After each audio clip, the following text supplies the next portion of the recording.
안녕하세요, 여러분. 수학마더 장연희입니다. 오늘은 5학년의 깔딱고개에 대해서 이야기를 하려고 합니다. 깔딱고개라는 말은 넘기 어려운 부분을 말하는 뜻이라는 건 다 알겠지만 5학년쯤에 와서는요, 애들이 얘는 이거는 하는데 요거는 깔딱고개다 이런 게 잘 없어요, 사실은. 5학년쯤 되면은 얘가 이걸 모른다. 그러면 그 옆에 거 비슷한 것들, 다른 장르의 개념도 모르고 있을 가능성이 굉장히 높아요. 그래서 이 부분에 깔딱고개다 하는 거를 집어서 하기보다는 이미 얘는 깔딱고개가 아니라 깔딱산맥이 될 수도 있어요. 힘든 부분이 계속 나타난다는 이야기죠. 그래도 그 중에 5학년에서 가장 어려운 게 뭐냐고 물으면 아이들이 약수, 배수 영역, 그다음에 약수, 배수의 관계가 완전히 정립되지 않을 때 어려움을 느끼는 게 통분, 약분이에요. 그리고 통분, 약분이 잘 안 되는 애들이 필연적으로 못하는 게 최소 공배수, 최대 공약수입니다.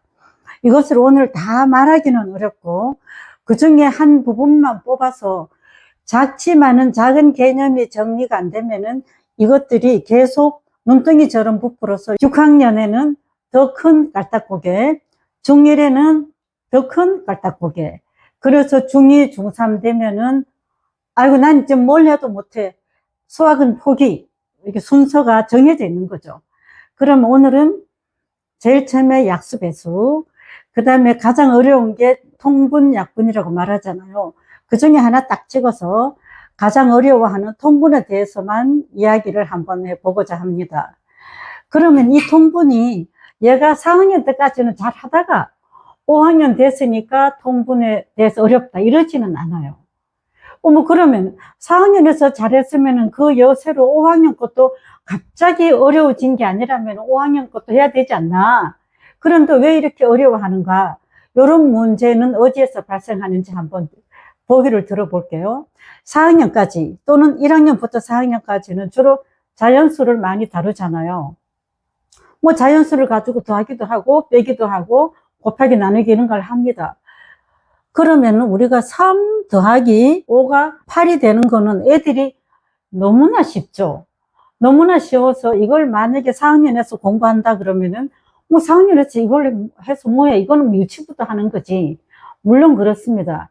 그러나 왜 이렇게 8이 되느냐고 물으면 사람들이 말을 못해요.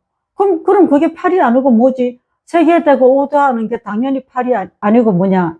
질문 자체가 말문을 막으려고 하는 질문 같지 않냐?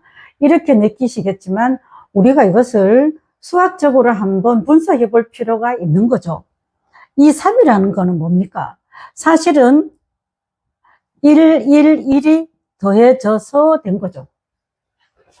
그런 의미에서 5는 뭡니까? 1 더하기 1 더하기 1 더하기 1 더하기 1이라는 거죠.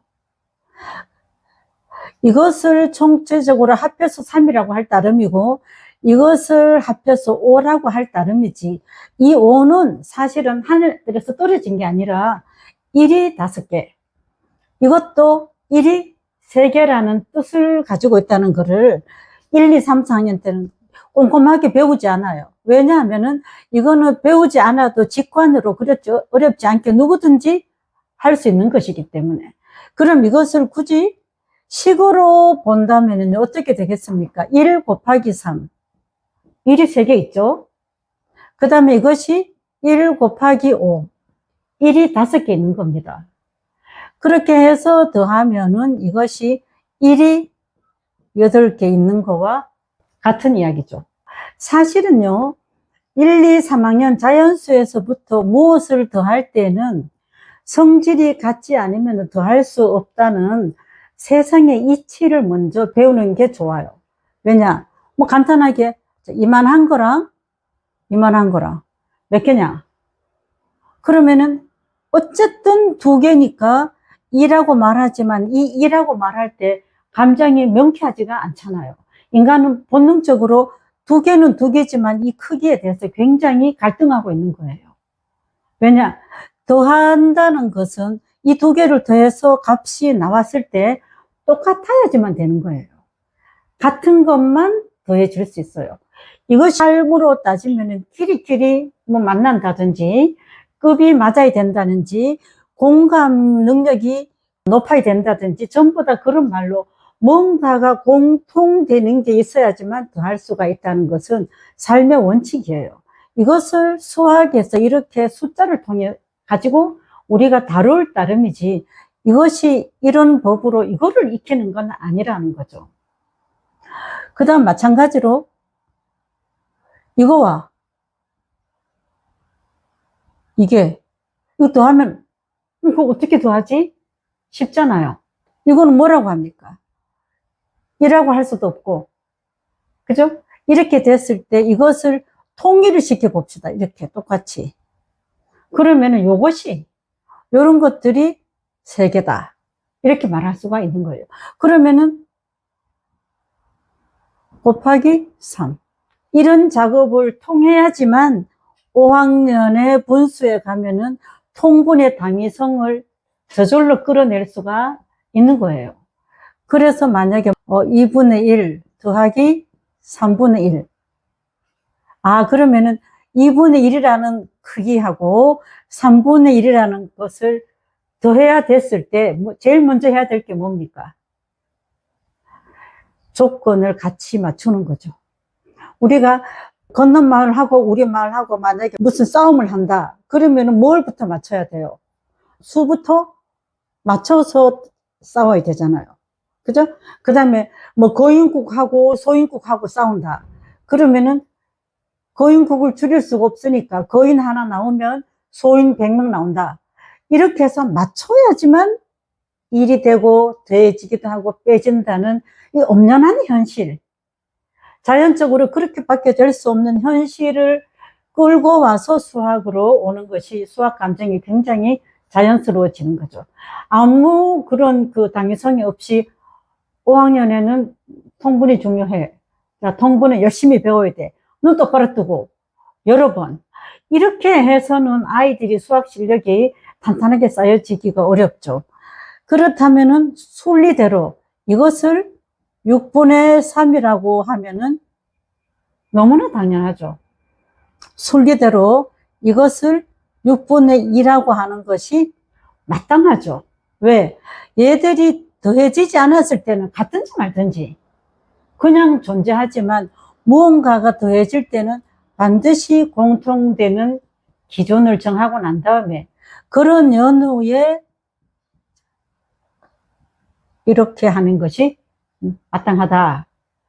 그런데 심지어는요, 이렇게만 가르쳐도 애들이 다 이해하거든요. 저들이 생활에서도 뭐 먹을 때도 큰 통 하나, 알갱이 하나 있을 때는 큰 통 한 통하고 알갱이가 같지 않다는 걸 다 아는 아이들에게 이걸 어떻게 가르치는가 하면은, 분수 덧셈에서는 분모끼리는 곱해라. 그 다음에 x로 곱해라. 3 더하기 6분의 2다. 이렇게 가르치면은 얘들이 이치를 생각하지 않고 자꾸만 어떤 기능, 교사가 가르쳐 준 대로 잊어버리지 않기 위해서 굉장히 노력을 하는데 인간의 기억력이라는 게 무궁무진하지 않잖아요. 그러니까 원천적인 불안을 가지고 있단 말이죠, 애들이. 왜? 이렇게 해서 지금 답이 6분의 5를 내가 알긴 알았지만 이거를 분모는 분모끼리 곱하고 이렇게 X표로 곱해줘서 이렇게 한다고 알긴 알았지만 본능적으로 내가 얼마 지나면은 이게 헷갈릴 거라는 걸 애들이 알아요. 걔가 똑똑해서가 아니라 모든 인간이 그러니까 이거는 무의식적으로 다 아는 거거든요. 그러니까 이런 분모끼리 곱해라, 뭘 곱해라 라는 기능을 절대로 가르치시면 안 됩니다.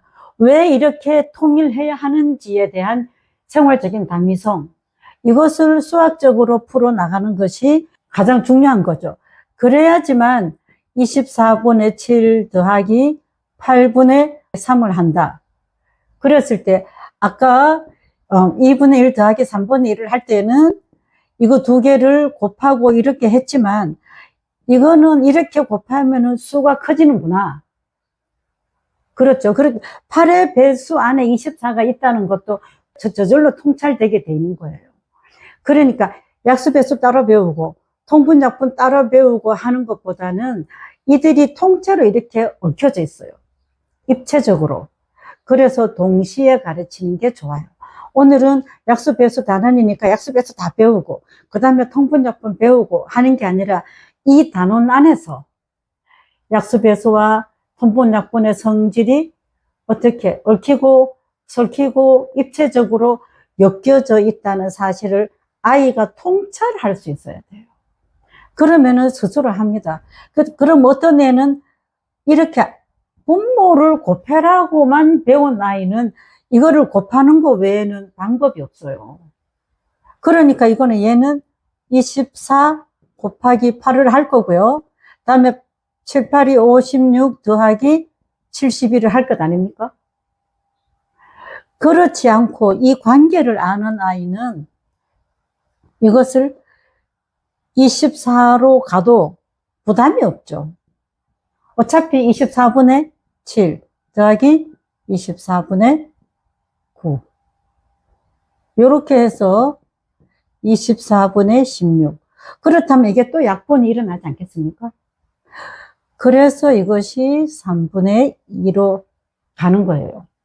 천천히 가는 것 같아도 충분히 내부적으로 생각해서 곱해서 할 수도 있지만은 수가 커지기 때문에 24와 8의 최소 공배수를 가지고 이렇게 해도 된다는 것이 이미 밑에서부터 올라오기 때문에 뭐 깔딱고개랄 것도 없이 해결을 합니다.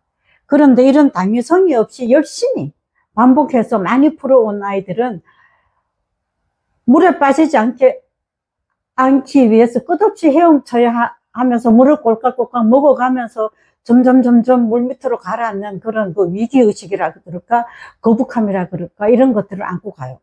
그래도 엄마가 너무 지극정성으로 받쳐주고 그나마 할만한 수들이 나오기 때문에 5학년 6학년도 진짜 바들바들 떨면서도 무난히 지나가는 것처럼 보여요.